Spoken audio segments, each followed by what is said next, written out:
Olá, tudo bom? Aqui quem fala é Gerson, do Método de Aprovação. E hoje aqui eu estou conversando com o professor Célio Cruz, que é procurador federal e especialista em direito previdenciário. Eu recebi muitos e-mails perguntando sobre o concurso do INSS, então eu queria conversar com alguém especialista em direito previdenciário. Tudo bom, professor Célio? Olá, tudo bem, Gerson? É um prazer enorme aqui poder falar desse concurso que é tão esperado por muitos concurseiros. E, professor Célio, eu queria primeiro que você, antes da gente começar a conversar, que você falasse um pouquinho como é que foi sua história de concurso e como é que você chegou nesse cargo de procurador federal. Eu iniciei minha vida de concurseiro aos 18 anos de idade e fiz vários concursos de nível médio, trabalhei no Banco do Brasil, fui aprovado para agente de tributos do estado da Bahia, e depois fui fazendo outros concursos, e dentre eles auditor da Receita Federal do Brasil e auditor fiscal do INSS. Depois eu comecei a estudar para carreiras jurídicas e fiz concurso para procurador federal. Então, concurso público depende muito do método que cada pessoa adota, a estratégia para conseguir êxito. E eu, logo cedo, percebi que seria possível, por meio de concurso público, abrir inúmeras portas. Então, para mim, concurso público foi uma história de, vamos dizer assim, de muito esforço, mas também de muitas conquistas, porque eu fui aprovado em mais de 10 concursos públicos, vários de nível médio, vários de nível superior, e foi a partir de estudos para concurso que eu também aprendi a gostar de direito previdenciário. E uma das coisas que eu achei mais interessante do professor Célio é o seguinte, é que ele tem um método para estudar direito previdenciário que com pouco, assim, não necessariamente pouco estudo, mas com apenas 4 ou 5 passos você consegue ter um acerto aí de 50% a 60% nas questões de direito previdenciário. E eu achei isso muito interessante e a gente vai falar sobre isso no final. No final dessa entrevista a gente vai falar sobre isso, mas antes eu queria conversar um pouquinho com ele, que definiu inclusive a banca agora do concurso do INSS. E o que é que você acha dessa banca do CESP agora para esse concurso? Olha, embora não tenha saído a publicação oficial, mas está aí já na imprensa a notícia de que o INSS fez a escolha do Sebrasp, que é bem conhecida como CESP-UNB. Então, eu fico feliz em saber que é uma banca que normalmente trabalha as questões criando situações, problemas. Então, as provas do CESP-UNB são provas que vão exigir do candidato um conhecimento aplicado. Então, em direito previdenciário, o candidato não vai apenas ter que conhecer a legislação, ele tem que aplicar a legislação. Por exemplo, o sujeito ele vai identificar e analisar situações de um empregado, situações de pessoas que, por exemplo, o trabalhador faleceu, quem são seus dependentes, tem direito ou não ao benefício. Então, o candidato vai aplicar a legislação. Então, isso é muito bom, porque é uma banca que vai, de uma certa forma, permitir a avaliação. Aquele candidato que estudar e tiver um conhecimento razoável daquela disciplina, no caso direito previdenciário, para citar como exemplo, ele vai conseguir êxito. Aqui o que conta não é a sorte, é uma prova que normalmente aquele candidato ousado que arrisca e chuta, ele acaba saindo devendo da prova, ele pode até sair com um resultado negativo. Então, por essa razão que é muito importante ter cautela na hora de fazer a prova, responder aquilo que sabe com segurança, depois analisar cada questão que ficou pendente e a partir daí verificar se realmente o candidato conhece ou não, porque se ele não tem a certeza, é melhor deixar em branco quando a prova é de julgar certo ou errado, e quando há punição, o edital prevê o desconto de nota para cada erro, o candidato tem que ser muito cauteloso e fazer só aquilo que ele sabe ou acha que sabe, né? Que aí é onde está o perigo. Mas é uma banca que avalia bem e Por essa razão, quem vinha se preparando, pensando em outras bancas, de qualquer forma, o conteúdo é o mesmo. Se a gente for verificar aqui, o concurso que foi realizado no ano de 2008 para técnico do Seguro Social, foi o CESP-UNB que fez a prova, e depois disso veio o concurso de 2012, foi a Fundação Carlos Chagas. Aí o que eu quero dizer é que o programa é praticamente o mesmo. O que nós temos são pequenas diferenças. O CESP-UNB colocou no edital algumas orientações jurisprudenciais dos tribunais, mas, de um modo geral, o programa foi o mesmo, a gente observa que está na mesma ordem, na mesma sequência. Então, enfim, o programa é o mesmo, o conteúdo é o mesmo. O que vai mudar agora é um pouco a estratégia de estudo. Algo que eu falo assim, muito para os meus alunos é o seguinte, que a partir do momento que você conhece o edital, você precisa priorizar quais são os assuntos mais importantes, é o que vai trazer mais resultado para você estudar logo com prioridade.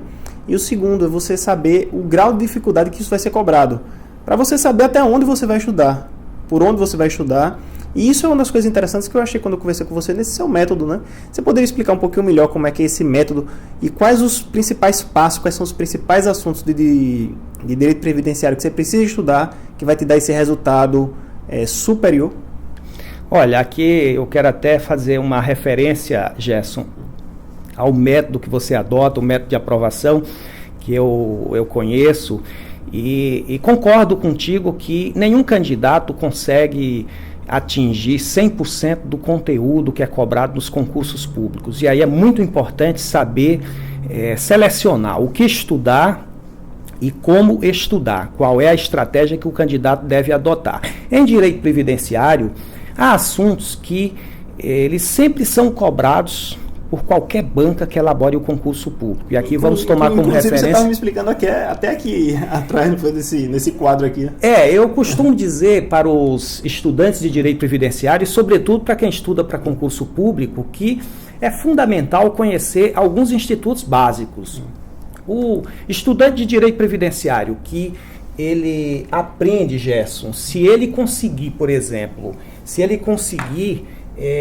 saber o que é filiação, que é o candidato identificar se a pessoa contribui ou não para a Previdência, qual é o tipo de segurado, a categoria de segurado, se é um segurado empregado, se é um segurado contribuinte individual, se é um segurado especial. Então, o primeiro ponto é saber a filiação.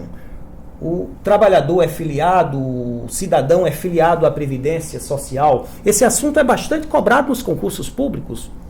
Toda prova de concurso, nós vamos encontrar lá questões sobre espécies de segurados, o que é filiado, quais os direitos que cada categoria de filiado tem. Então, esse é um instituto fundamental. Esse aqui seria, então, o primeiro passo. Então, se você tivesse que estudar, por exemplo, priorizar 5 assuntos que te dessem o maior resultado em direito previdenciário, o primeiro passo seria aqui filiação.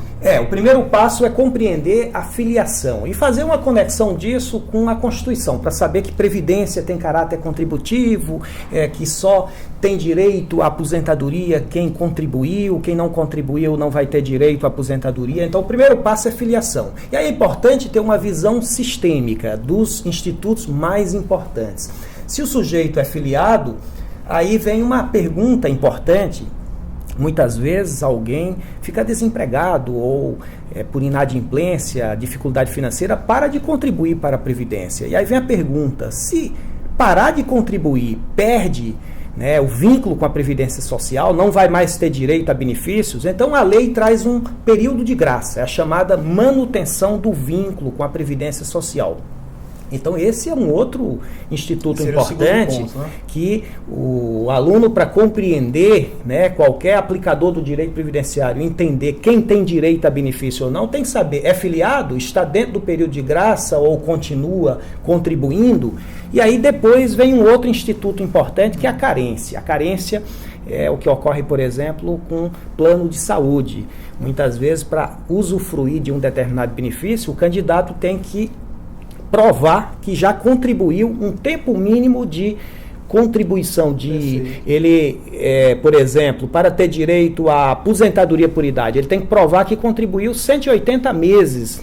Não é suficiente atingir a idade, o homem 65 anos de idade e a mulher 60. Tem que provar que filiado está mantido o vínculo, mesmo desempregado, dentro do período de graça e cumpriu o requisito carência. No caso do auxílio-doença, por exemplo, são 12 meses. Então, a carência é o tempo mínimo de contribuição para ter direito a um benefício. Isso aqui é muito cobrado nas provas. Perfeito. É outro assunto importante. E depois desse terceiro passo, a gente passa para... requisitos específicos. Cada benefício previdenciário, cada prestação tem seus requisitos específicos. Falei aqui na aposentadoria por idade.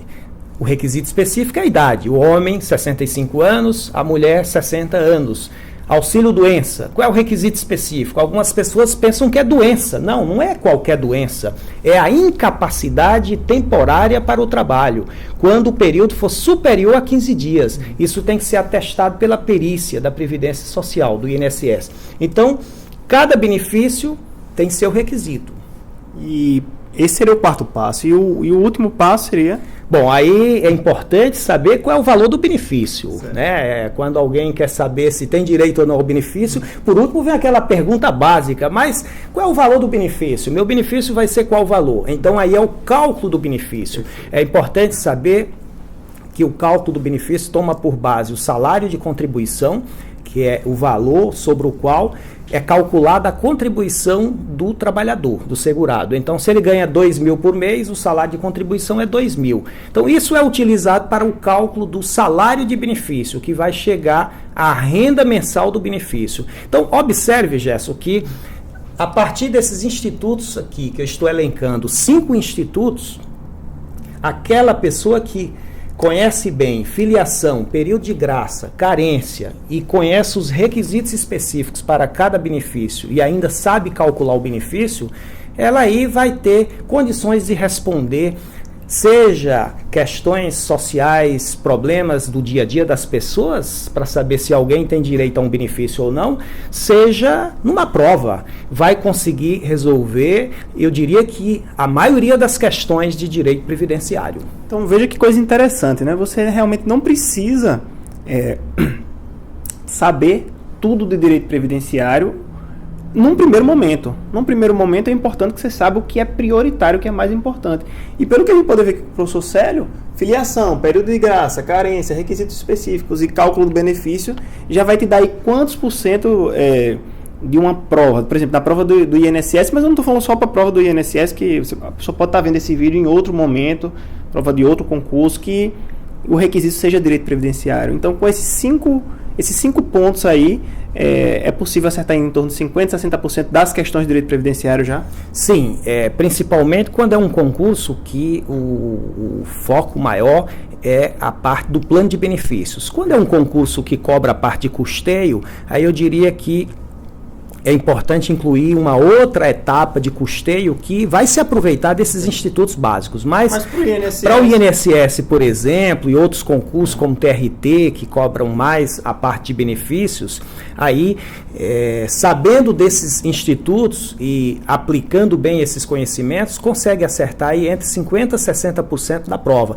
E aqui, em termos de metodologia, há uma questão importante. Se o candidato, primeiramente, buscar conhecer os aspectos básicos do direito previdenciário, ele precisa ter uma visão sistêmica para depois aprofundar. Vai ficar até mais fácil aprofundar e entrar em outros assuntos do direito previdenciário, com certeza. Eu costumo dizer que a dificuldade que muitas vezes alguns candidatos sentem num primeiro momento, quando vão estudar e pegam um livro, qualquer material, é que muitas vezes o material já traz em cada assunto uma certa profundidade que ou assusta aquele que não conhece ainda aquela disciplina, ou então muitas vezes o candidato não sabe o que priorizar e muitas vezes ele começa a ter contato com aspectos que serão estudados mais adiante e aí ele fica confuso. Então é muito importante ter primeiramente esse conhecimento sistemático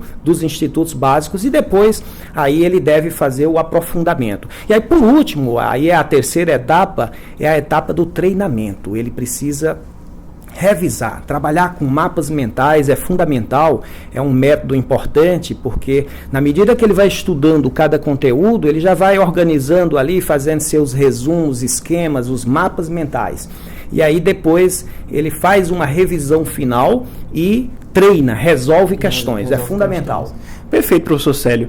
Inclusive, eu conversando aqui com o professor Célio, eu vou deixar um link aqui embaixo para que você que assistiu essa entrevista e achou interessante todos esses passos aqui, esses passos vão ser disponibilizados em um livro digital do professor Célio, inclusive também uma aula que explica melhor isso, se você tem interesse em concurso do INSS e qualquer concurso da área que cai direito previdenciário, tem um link aqui embaixo, é só clicar, se cadastrar e o professor Célio vai enviar para você esse material para você começar a avançar e ir muito melhor em concursos que exijam direito previdenciário, principalmente aqui do INSS, que está em vias de sair, né, para o concurso.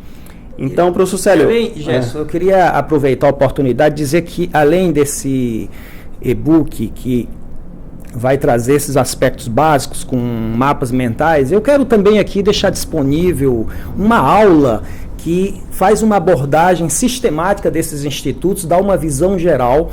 Eu sugiro que cada um assista a essa aula e depois observe que o direito previdenciário é muito gostoso de estudar, é fácil de compreender, mas cuidado que a legislação é muito dinâmica. Eu acho que o grande desafio aqui também é saber, dentro daquela ideia da hierarquia das normas, que tem a Constituição, diversas leis, vem o regulamento e é muito dinâmica a legislação, então muito cuidado com as alterações. E aí eu gostaria que cada um pudesse assistir a essa aula que eu vou disponibilizar para dar uma visão geral do direito previdenciário. Perfeito. Muito obrigado, professor Célio. É só clicar aqui no link, se cadastrar. O professor Célio vai enviar o livro digital, vai enviar a aula que ele falou aqui e você vai poder já iniciar bem seus estudos em direito previdenciário para o concurso do INSS. Professor Célio, obrigado pela entrevista. Um forte abraço e sucesso também em todos que vão estudar direito previdenciário para concursos públicos ou para a vida,